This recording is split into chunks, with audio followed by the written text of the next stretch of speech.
Hello and welcome to this evening's webinar. My name's Jessica and I'll be leading our session this afternoon.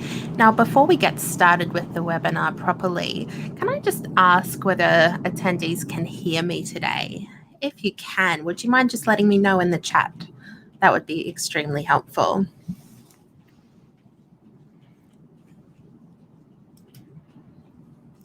Wonderful. Thank you so much. Now, I must also just let you know that just as I've started this evening, my office seems to be right under the path of a fairly severe thunderstorm. So it's a little bit noisy outside. Hopefully that's blowing over now, but you might be able to hear some thunder and some hail like I can. So hopefully that will pass quickly. But now that I know you can hear me, we'll get started. Firstly, I'll give you a brief introduction to myself. My name's Jessica Lipsett, and I'm a senior associate here at Corney & Lind Lawyers. I work almost exclusively with schools, religious institutions, and other charities, primarily in relation to advisory or litigation work, typically advisory work, which may lead to litigation in future, and child protection is a big area for me in that regard. And I've been working exclusively in this area for about 7 years, other than a brief interlude working in an independent school. So I'm familiar with the operational side of things as well as the legal aspect, which is what I'll be drawing on today. And of course, I also sit on various governance bodies of independent schools as well. So they're my credentials in the area. I'll give you a brief overview of what we'll be talking about today. Firstly, we'll be going over a refresher on the mandatory reporting regimes, both under the Education General Provisions Act and the Child Protection Act. We'll be looking particularly at the distinction between the board obligations in that space and then the principal or teacher obligations that legislation imposes. We'll be looking at penalties for failure to report, and then some new provisions which have come in the Queensland Criminal Code around both failure to report and failure to protect, which are very relevant in this space.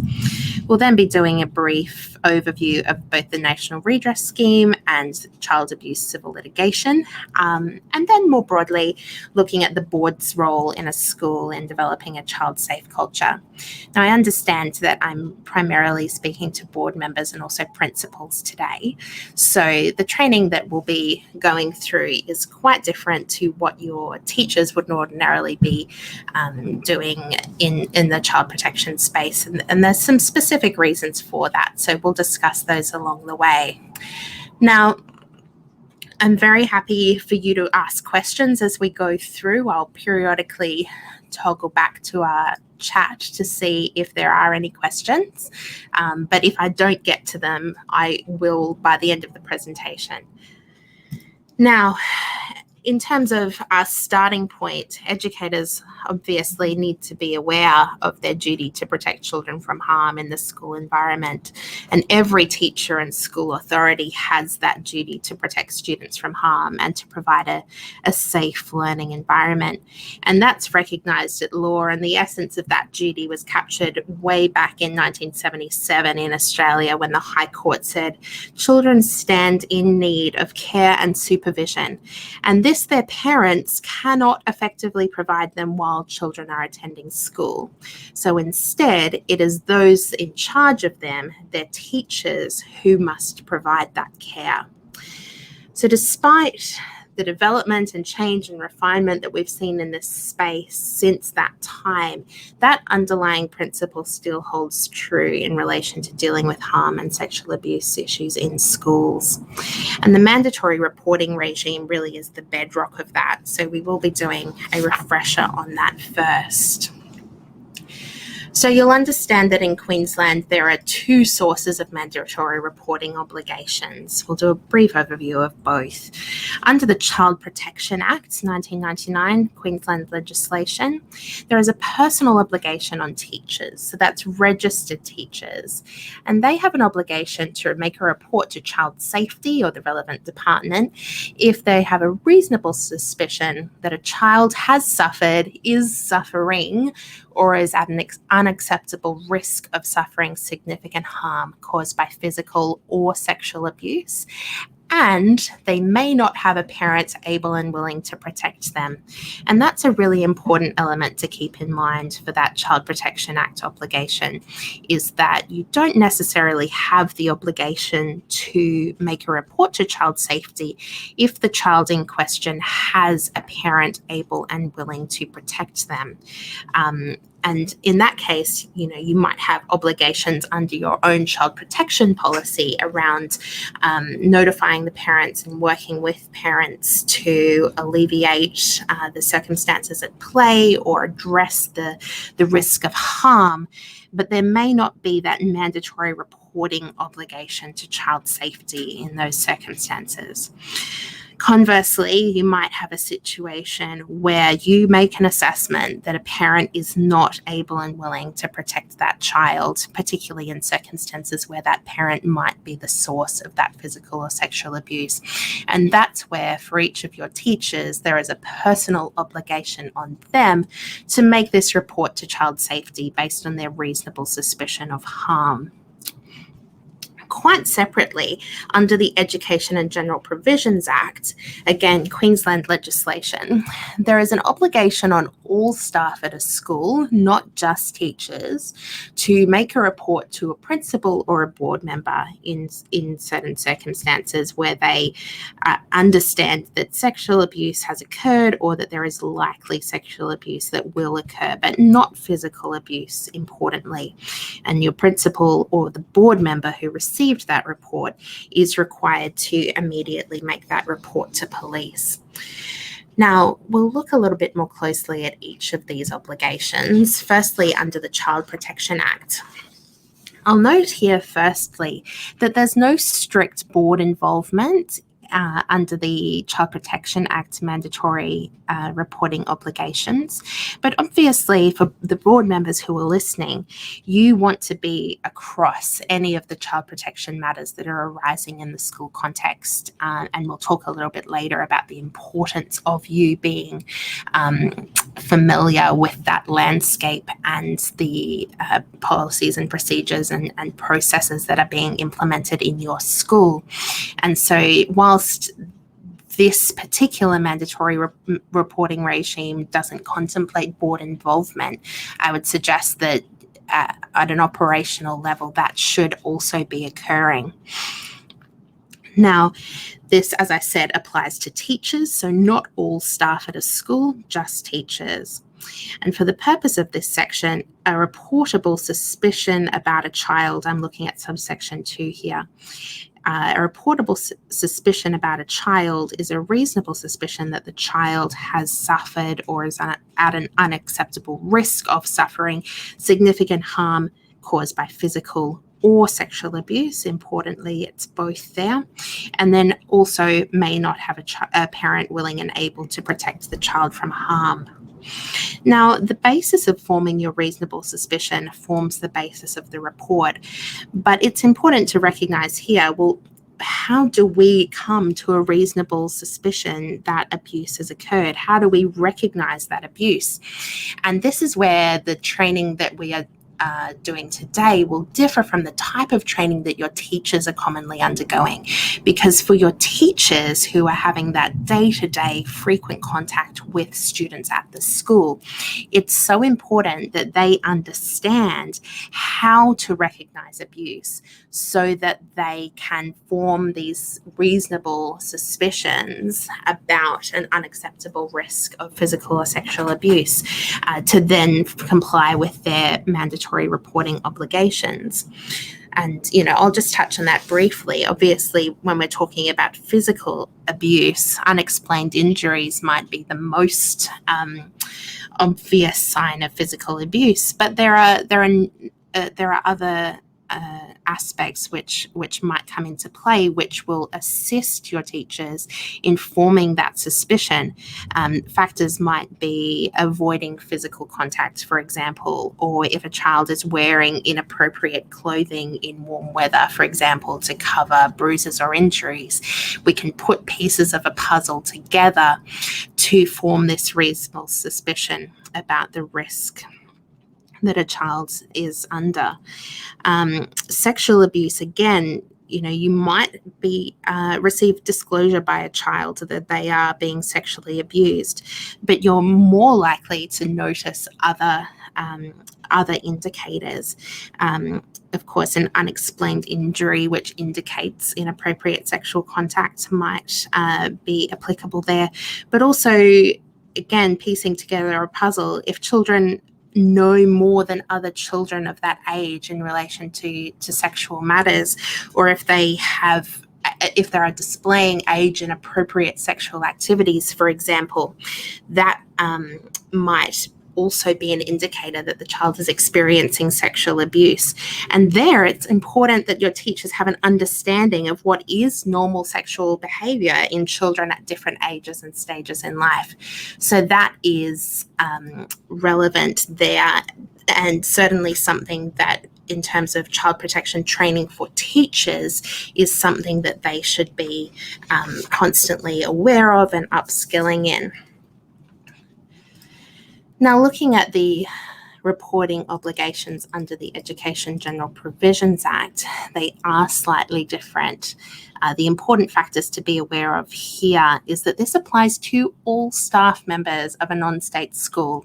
If they become aware or reasonably suspect in the course of their employment that a student under the age of 18 years, I'll just highlight that at subparagraph A, is being sexually abused by another person. Now, here we're talking about sexual abuse only and not physical abuse. So when that staff member becomes aware that a student under the 18 is experiencing sexual abuse, that staff member must give a written report about the abuse or the suspected abuse to the school's principal or a director or a board member, however they are, or a council member, however you refer to them in your school's context. Now, there is a penalty of 20 penalty units, firstly, if they fail to make that report about the abuse to the principal or director.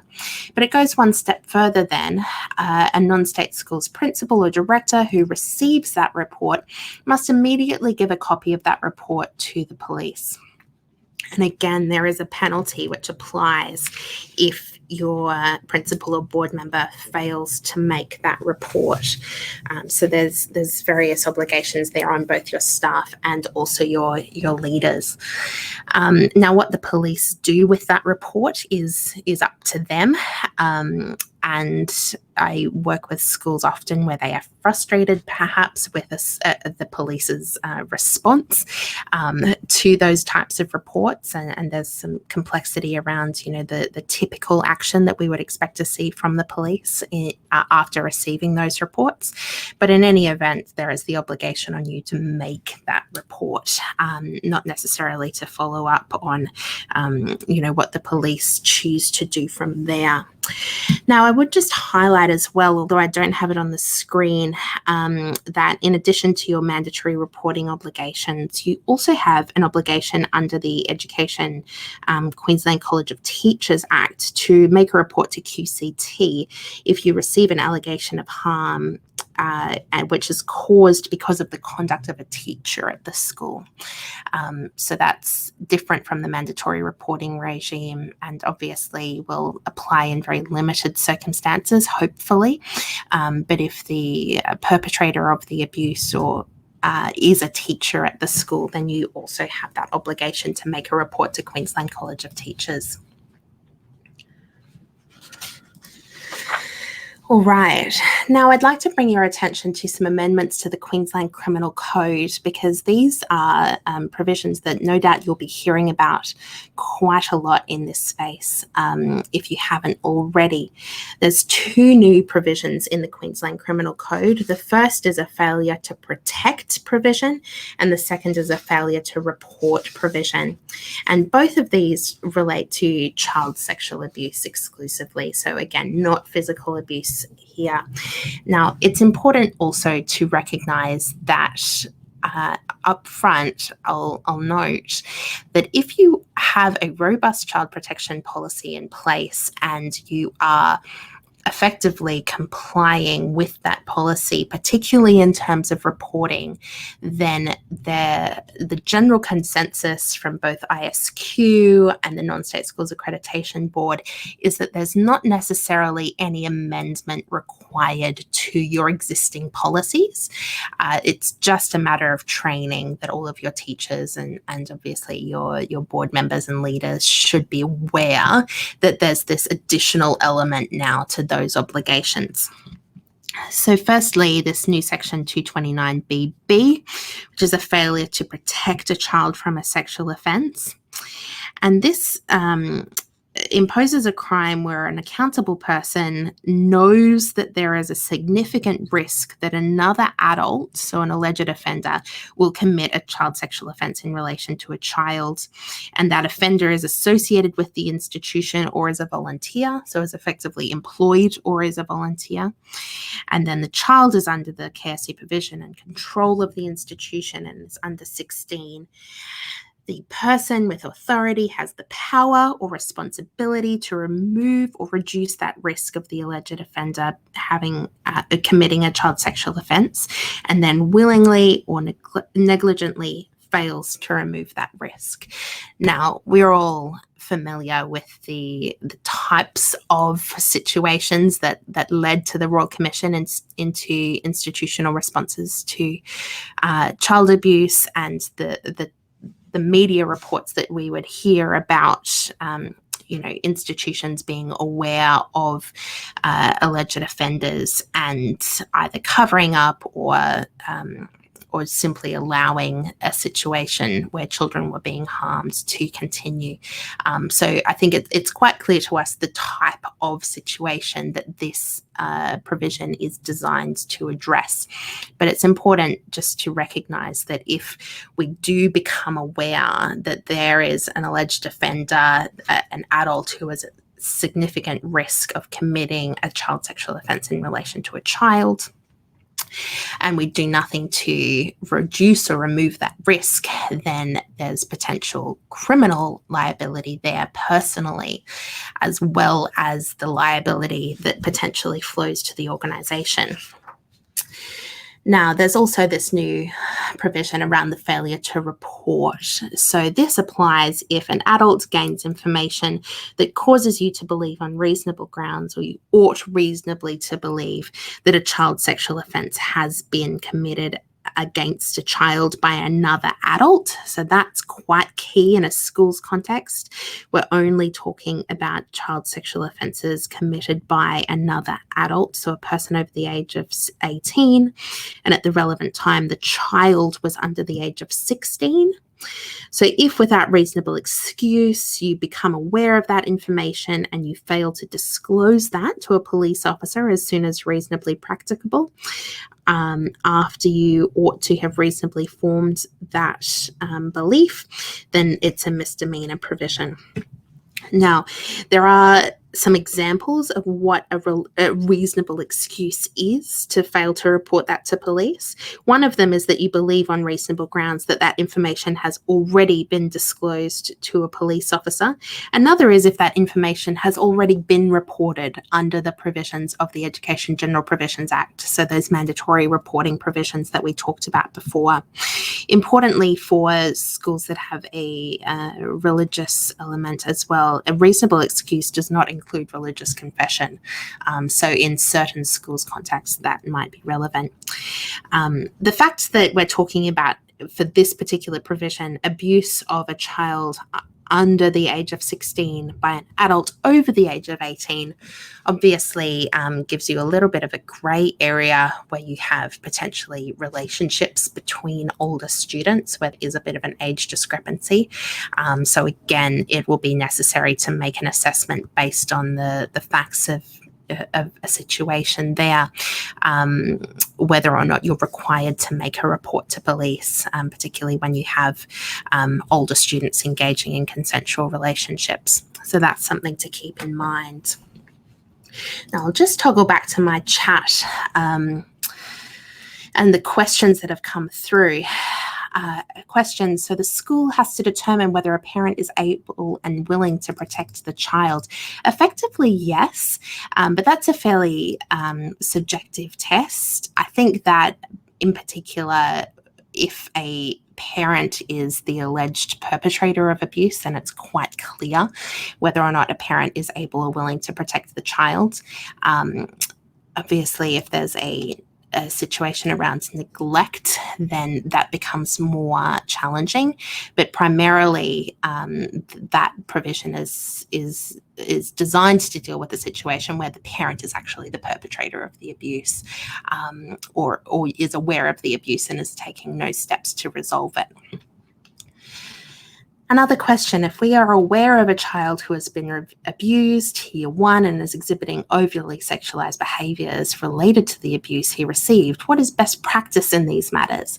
Look, that's really interesting because obviously here we're talking about your obligation to make a report, and you've identified that those overly sexualized behaviors can be a result of that abuse.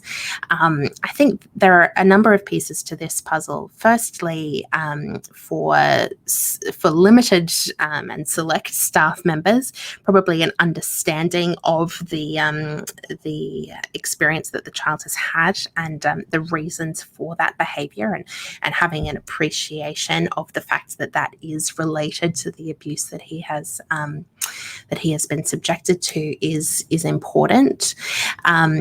Look, it's not something that the school can directly address unless it's something that is contrary to the behaviour management policies, which it probably is, but query whether a strategy like counselling is the appropriate course of action there rather than disciplinary proceedings, for example, particularly in relation to such a small child, and when you can quite clearly link the behaviour with the abuse that has been suffered, thinking a little bit outside the box about how we can address the behaviour in a way that helps the child, not necessarily pursuant to our disciplinary procedures, but in a more holistic way, because the reality is unless we address that well, then the behaviours are likely to continue or even escalate.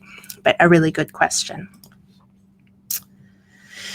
All right, so just finalising our discussion in relation to those new offences, the failure to report offence is slightly different from that failure to protect offence because it applies to all adults and not just school or religious workers or volunteers. So that's important that all of your school staff are aware of that. Obviously, it applies more broadly, but in a school's context, it will apply to all staff. We've talked about what might constitute a reasonable excuse. It's important also to note that these new provisions haven't actually commenced yet. They will be commencing on a date by proclamation, so effectively a date to be confirmed by government, which has not yet been confirmed, and these offences were brought in September, so we would assume that that is just on the horizon at this point because it has been quite some time. And just finally, looking at the penalties, firstly, in relation to that failure to protect provision, the maximum penalty for that offence is 5 years imprisonment, and failure to report offence is 3 years imprisonment. So there are some fairly significant penalties there. Again, they don't need to necessarily be reflected in your child protection policy because as I hope was clear as we were going through those provisions, if you are protecting children appropriately in accordance with your child protection policy, then this failure to protect offence should never be an issue. And the same with this failure to report provision. If you are reporting in accordance with your mandatory reporting obligations and in accordance with your child protection policy, then hopefully this never becomes an issue. And the general consensus from NASAB and from ISQ, as well as our general advice, is that they don't necessarily need to be reflected in your child protection policy, although you can reflect the fact that, you know, failure to comply with your policy may also result in criminal liability for the staff member. Now, particularly because we're talking to directors today and the mandatory reporting obligations don't necessarily impose an obligation on directors at all times, it's important to look at what are the board's specific duties in this area. So we're going to spend a little bit of time looking at the source of a board's duties and how they intersect with child protection issues. Because it was a very clear lesson coming out of the Royal Commission into institutional responses to child sexual abuse that a child-safe culture needs to start from the top. And that Royal Commission really highlighted that poor leadership is a significant risk factor for child abuse in an institutional context. And the legal obligations and the amendments to legislation that are coming out as a result of that Royal Commission really reflect that, with specific requirements being imposed personally on directors. So the first of those duties, or the sources of those duties, are your director's duties under the Corporations Act. Now, they'll apply to all companies and under common law for all directors. If you're structured as an incorporated association, then there are similar duties, again, that apply to committee members under the state-based incorporated associations legislation. And if you have trustees, then they owe similar duties, fiduciary duties. And several of the duties, including the duty to exercise your powers with care and diligence and in good faith in the best interests of the organisation, are very relevant in the context of child safety. Particularly your legal duty of care and your compliance with the legal obligations of an entity. Boards owe a duty of care to the children of an organisation to take reasonable care to prevent harm and prevent abuse from occurring. And in some states, these days, a reverse onus applies, which means that if child abuse occurs and it's caused by an individual associated with the organisation might be found to have breached its duty of care unless it can prove that it took reasonable steps to fulfill that duty. So boards need to be very careful to ensure that their organisation is complying with their legal obligations. There's also the issue of your strategic alliance and your reputation, because an organization's response to child protection and redress includes consideration of your strategies and your reputation management.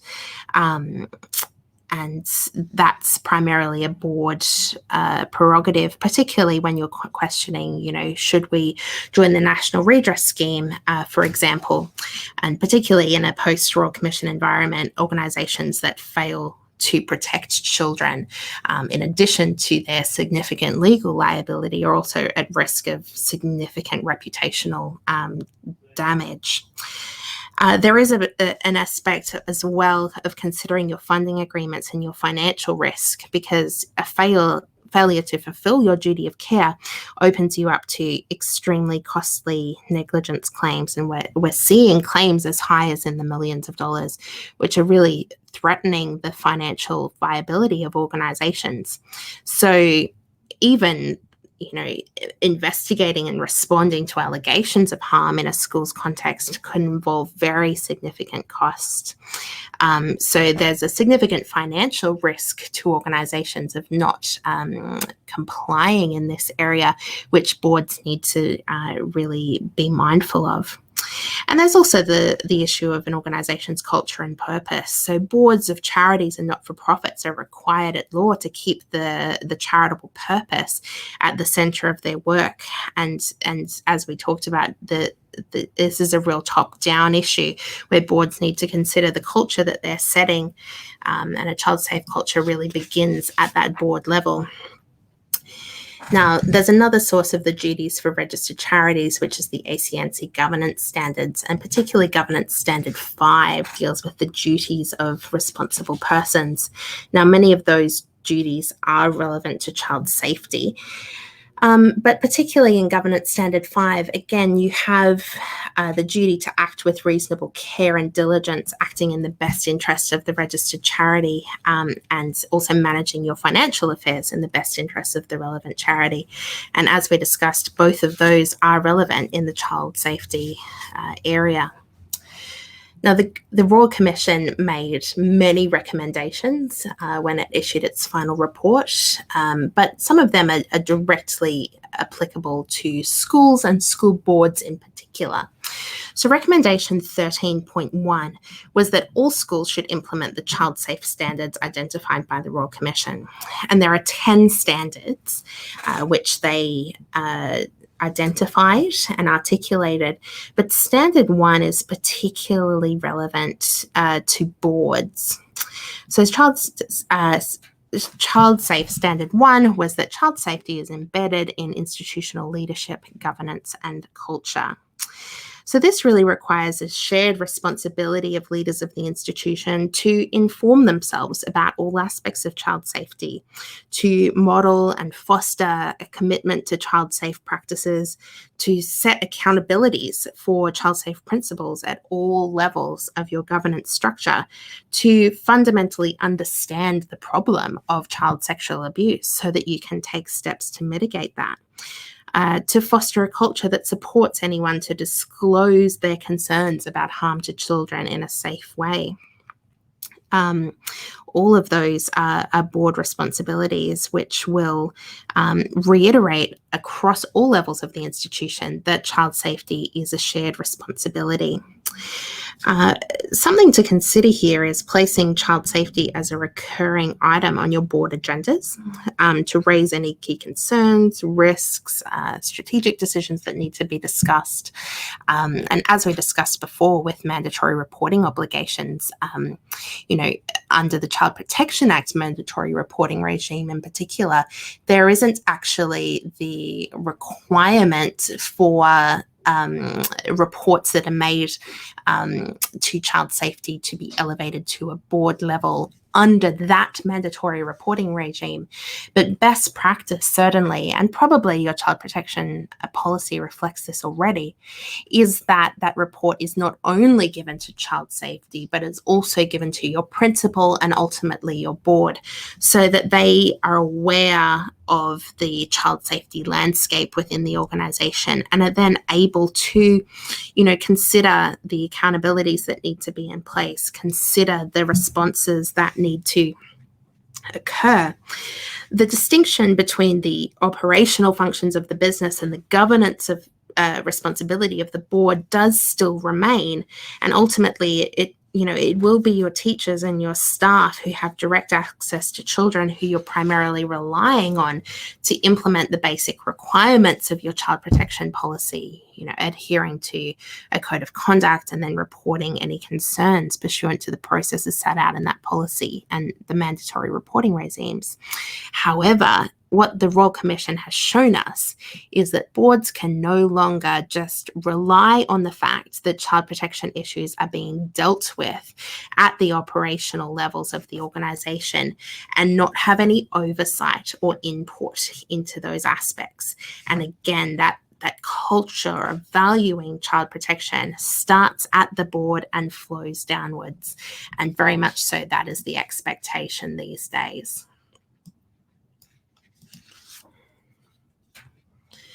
I'll just highlight some comments that were made in the Royal Commission's final report, particularly in school context.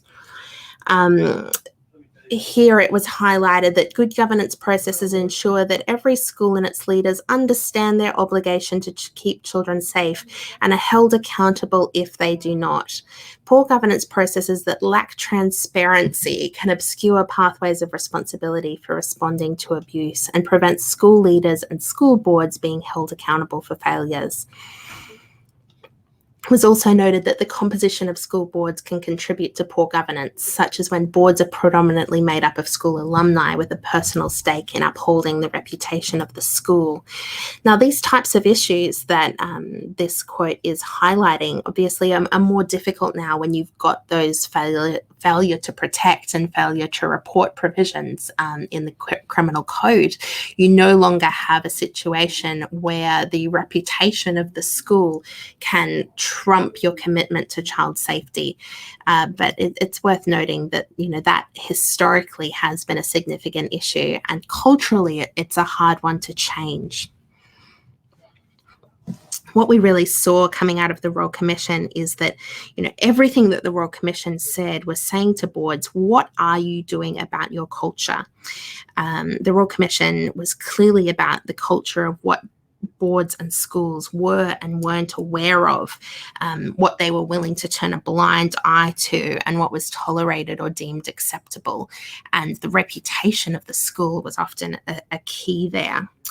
There were some specific governance failures that the Royal Commission particularly honed in on. Poor leadership and governance broadly applied, but more specifically a lack of accountability, and again a culture that prioritised protecting the school over children. A significant one was inadequate complaints processes, investigation or disciplinary action, which contributed to school leaders and staff failing to act on complaints or appropriately report matters to the external authorities in accordance with their mandatory reporting requirements. In certain circumstances, you also had situations where school boards were not informed about the allegations and therefore couldn't be involved in responding to allegations. Hence my recommendation earlier that the boards are fully informed of all child protection issues that are occurring in the school environment. Poor human resource management strategies also came into play when boards weren't adequately implementing processes for the human resources space, particularly where staff were involved in perpetrating the abuse against children at the school. But then also it was highly criticised when individuals who were the subject of complaints weren't being disciplined or held to account. So those are some of the specific issues that the Royal Commission identified when it came to the school space and the responsibility of boards in particular. Now, recommendation 13.2 is also applicable because it recommended that state and territory independent oversight authorities take some responsibility for implementing the child safe standards and effectively monitoring the standards in government and non-government schools. And in Queensland, that has come into play through the NASAB cyclical review process.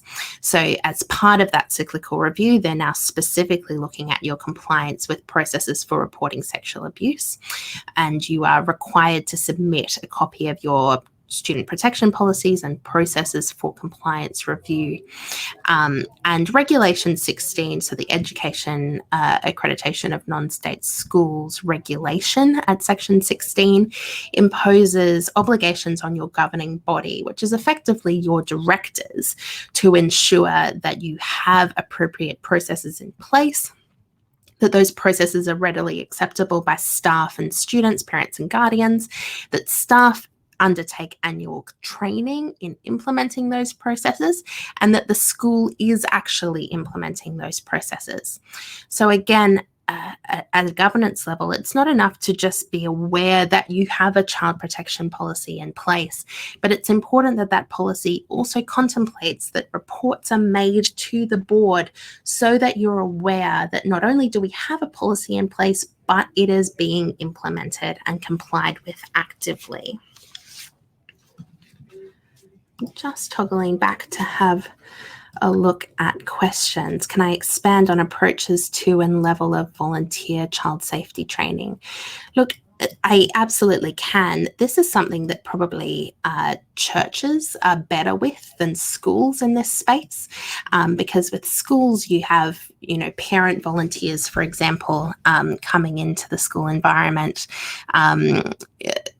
at maybe a lower level than than churches would typically see, a lower commitment level, and so it can be challenging to force those volunteers, to actually complete child safety training.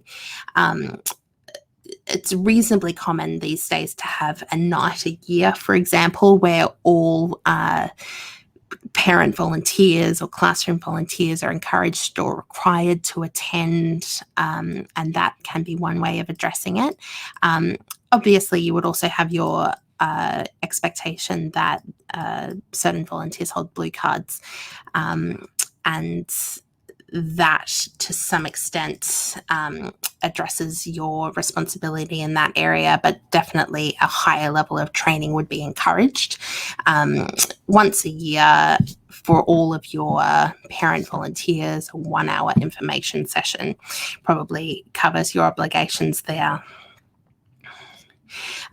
Question again, can you give a practical example of how a board would demonstrate that it takes child protection seriously to the rest of the school as part of its culture?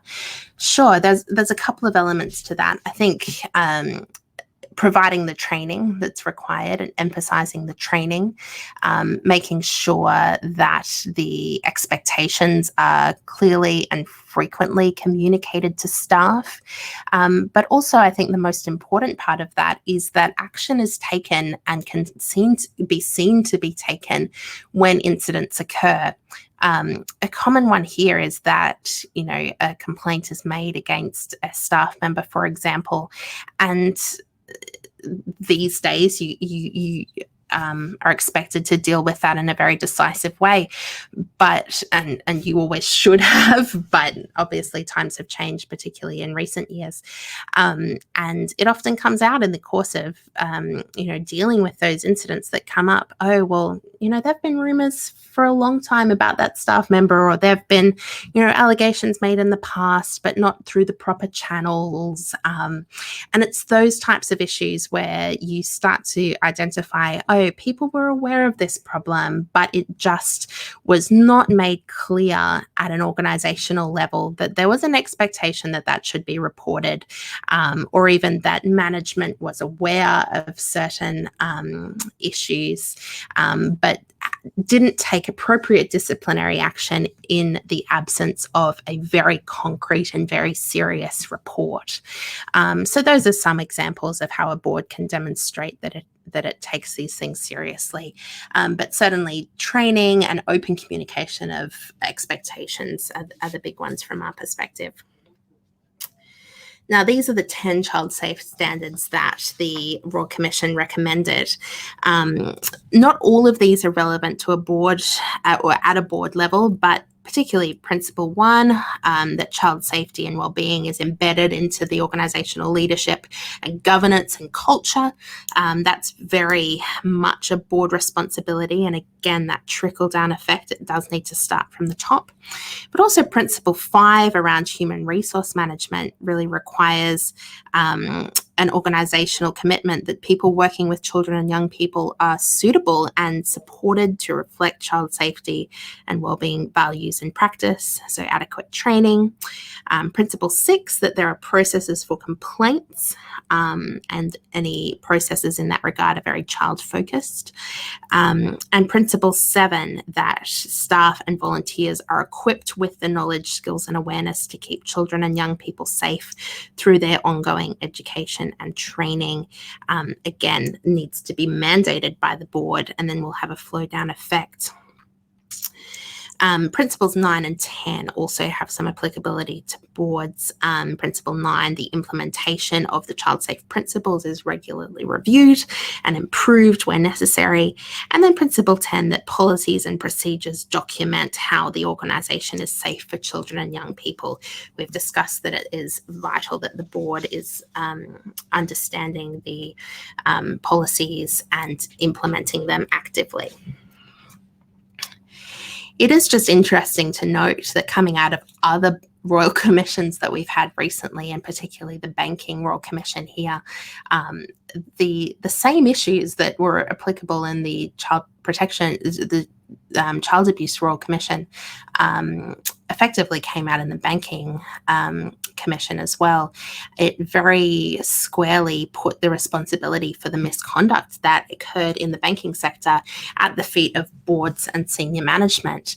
And it really identified similar types of concerns that, in that situation, you were looking at how banks, in this case, had arrived at a culture where boards were unaware or turning a blind eye to predatory practices. And it really highlighted, just again in a different context, that good governance involved challenging management, ensuring that there is an adequate disclosure of information to the board to allow for informed decisions. And also it was highlighted that it's not enough just to have those policies and procedures in place and to assume that they're being complied with. Not just assuming that we are complying with the law because we have those policies and procedures in place. So in a separate context, those types of governance issues are also being highlighted.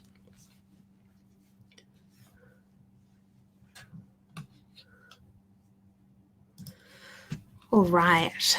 Now, I'm going to give an overview around the basis for civil liability in these types of matters because, as I'm sure you've noticed in recent years, we are seeing significant amounts of litigation in this historical child abuse space, but also for more recent incidences arising out of this new culture of bringing these issues to light, but also the amendments to the legislation which have come into play as a result of the Royal Commission, particularly around lifting the statute of limitations for historical claims.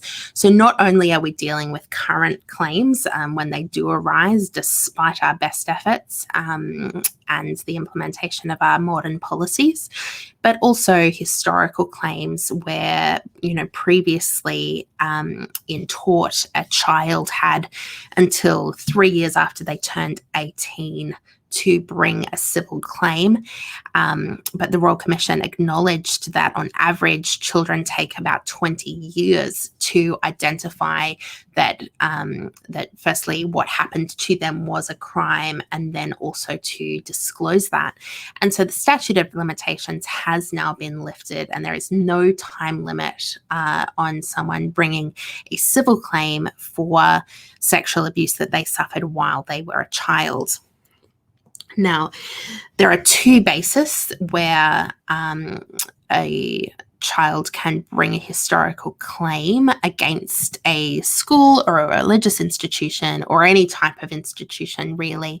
The first is under vicarious liability principles, and the second is a breach of duty of care. And often these claims are brought under both those principles. So vicarious liability we'll look at first.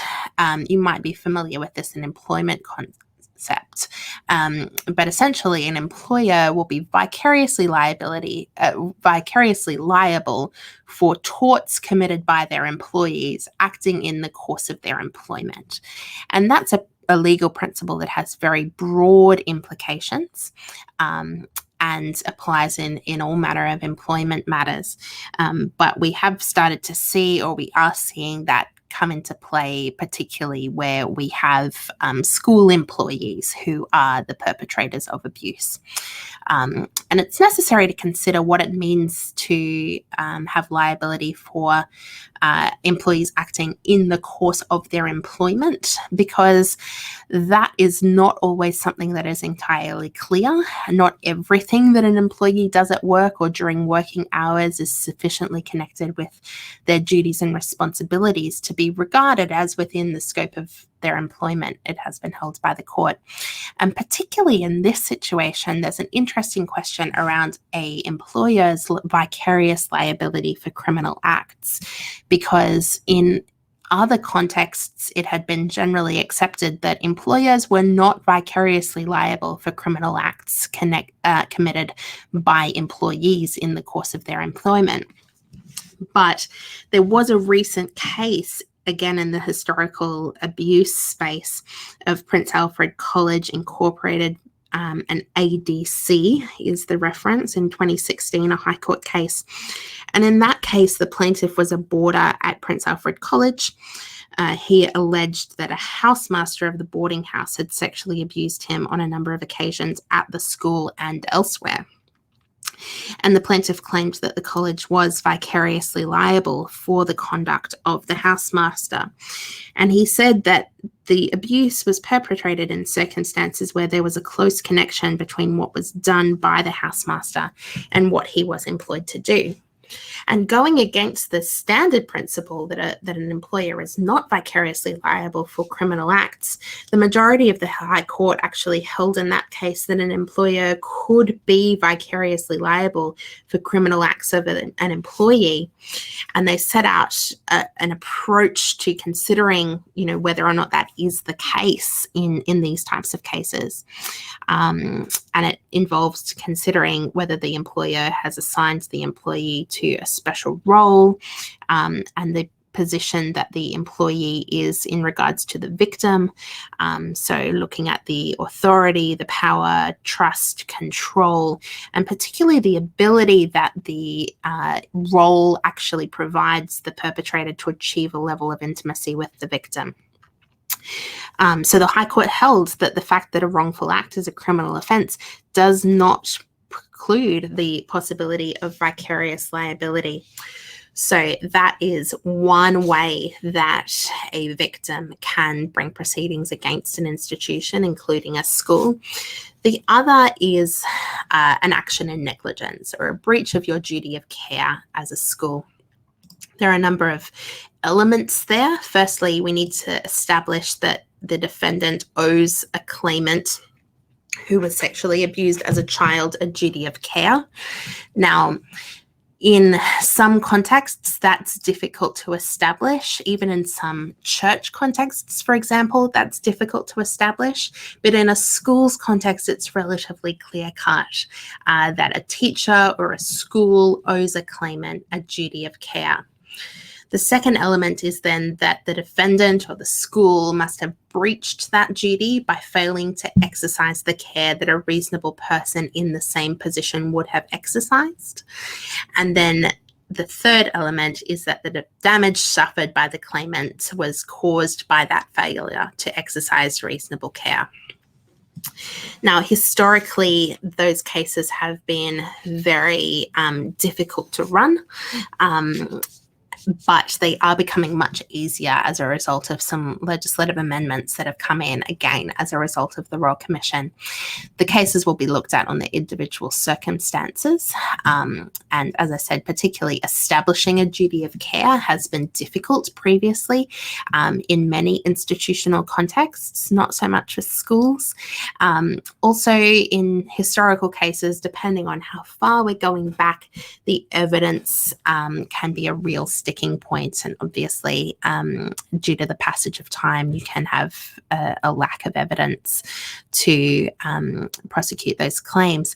But also when we're talking about the care that a reasonable person would have exercised if they were in the same position, we look at the attitudes and the appreciation of the risk of child abuse at that time. And depending on how far we're going back, it might be that appreciation was far less than it is today. So there are some challenges to those claims when we're talking, far historic cases. But it's important to remember that these claims for negligence and breach of duty of care and even vicarious liability, we are currently primarily hearing about in the context of historical claims, but they're not just applicable to historical claims. And it is very possible for a child to, or an adult who was abused as a child, even in much more recent times, to make these claims. And we do see that occur. As a result of the Royal Commission, and to allow this landscape to be much easier for victims to make their claims without encountering the issues around statute of liability and of limitations, in particular, there have been some amendments to the Civil Liability Act in recent years. 33D, I will draw your attention to. So an institution has a duty to take all reasonable steps to prevent the abuse of a child by a person associated with an institution while the child is under the care, supervision, control, or authority of the institution. Now, that imposes a non-delegable duty on an institution to take reasonable steps to prevent child abuse for the children in their care. Previously, that duty was only articulated by the common law, so by the court cases effectively, but now that has also been articulated in legislation. Section 33E is really interesting as well, because historically, if you wanted to make a case for breach of duty of care, you were in a position where you effectively had to prove that, firstly, there was a duty, and secondly, that you have to prove that that duty was breached. 33E, though, is what's called a reverse onus of proof, and it applies if a person associated with an institution abuses a child while the child's under the care, supervision, control, or authority of the institution. And this section says that the institution is taken to have breached its duty unless the institution proves that it took all reasonable steps to prevent the abuse. So that poses a very significant evidentiary burden on schools and institutions to be able to prove that you are taking all reasonable steps to protect children in your care. Because if an incident occurs from the date that this legislation came into effect, which I think was late 2018, you will be taken to have breached your duty unless you can prove that you took all reasonable steps to prevent the abuse. And there are a number of factors that will come in to considering whether or not you have taken all reasonable steps to prevent abuse, the nature of the institution and the resources that were available to you at the time, your relationship with the child, for example. And, you know, in some religious institution contexts, those aspects will be might be a little bit more murky. But in a school's context in particular, when you're talking about the nature of an institution, the resources available, and the relationship that you have with the child, the expectation on the reasonable steps that you take to prevent that abuse from occurring will be quite high. I will just touch on the National Redress Scheme as well. Many of you will be familiar with this scheme, but it was created directly in response to the recommendations of the Royal Commission as an alternative to civil litigation for victims of abuse. So people who have experienced institutional child abuse can apply for redress rather than having to go through the civil litigation process.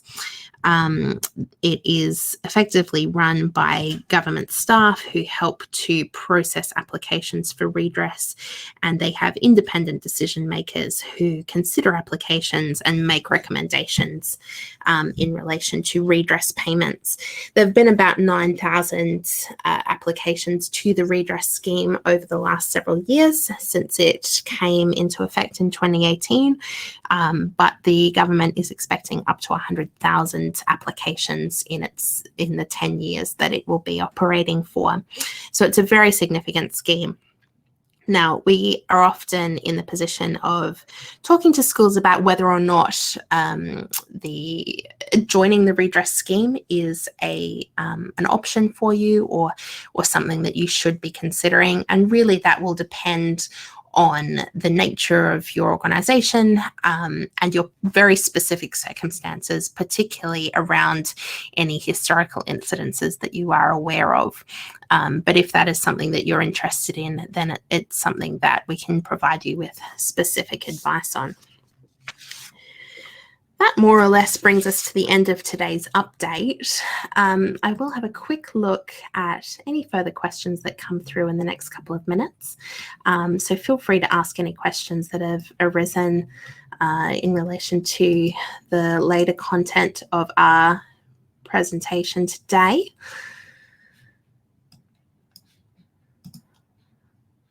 All right, looks like I've addressed each of those. I'll stay on the line for a minute or two. So if any further questions come in, then please let me know and I can address those. But otherwise, thank you so much for attending today's child protection update. I hope it was helpful to you. And if you require any further advice in relation to the issues that we've discussed today, then that's absolutely something that we can do, and you can contact me directly at our office. I understand that a link to this presentation will be sent to your email addresses once the webinar concludes. Slides will be available on our website, and also you have access to my contact details and the firm's contact details on our website if we can be of any further assistance. All right, if there are no further questions, then we'll end today's webinar, but thank you very much for your attendance and have a good evening.